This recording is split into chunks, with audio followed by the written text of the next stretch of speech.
Did you know that the secret to a secure system isn't just about fixing problems? It's about stopping them before they can even happen. Let's dive into fascinating world of controls that keep your system safe and sound. Hi everyone, my name is Nitin and welcome to Audit Cyber Guru. I'm a certified IT audit and cybersecurity expert with 15 years of experience in and helping organizations protect their assets and ensure compliance. In today's video, we will explore the four essential types of control: preventive, detective, corrective, deterrent. By the end of this video, you will not only understand these controls but also learn how to apply them to protect your organization from risk and attacks. So let's jump in.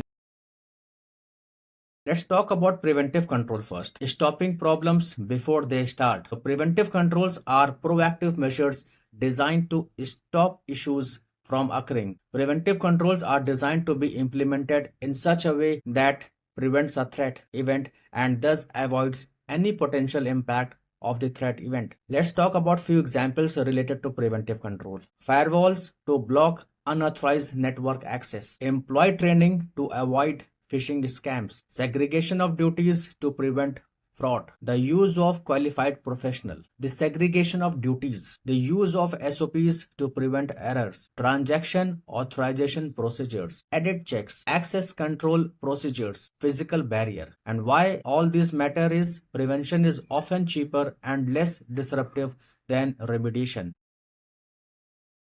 Second is detective control, spotting the problem. Detective controls helps identify and flag issues that have already occurred. Detective controls are designed to detect a threat even once that event has occurred. Detective controls aim to reduce the impact of such events. Few examples related to it are security cameras monitoring access points, audit logs tracking unauthorized activities, intrusion detection system alerting admins of suspicious behavior, internal audit and other reviews, log monitoring, checkpoints in production jobs. Why it matters? Early detection can minimize the damage and prevent escalation.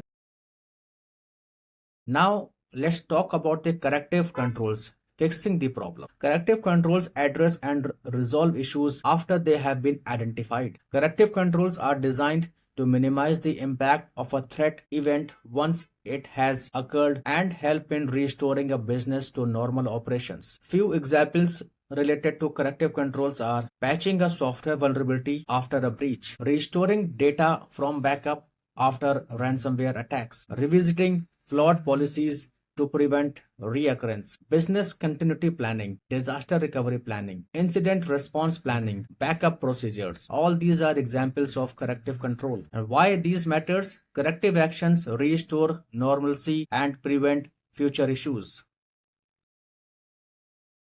Now the last one, deterrent controls, discouraging potential threats. Deterrent controls discourage malicious activities by increasing the perceived risk. The purpose of a deterrent control is to give a warning signal to deter a threat event. Example, security warnings on login screen, visible security measures like guards and alarms, CCTV cameras on under surveillance sign, penalty clauses in contract. And why all these matter is a good deterrent reduces the likelihood of an attack.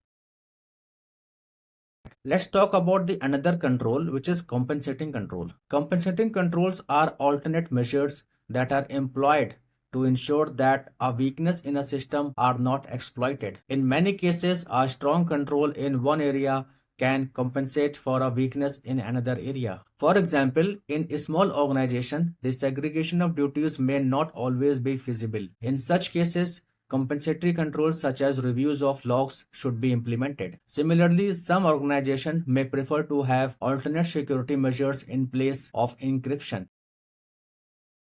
So how all these controls work together? Preventive controls stops the problem. Detective controls find what slipped through. Corrective control fix the damage. Deterrent control makes attackers think twice. For example, think of them as a team. Each one plays a unique role in keeping your organization secure.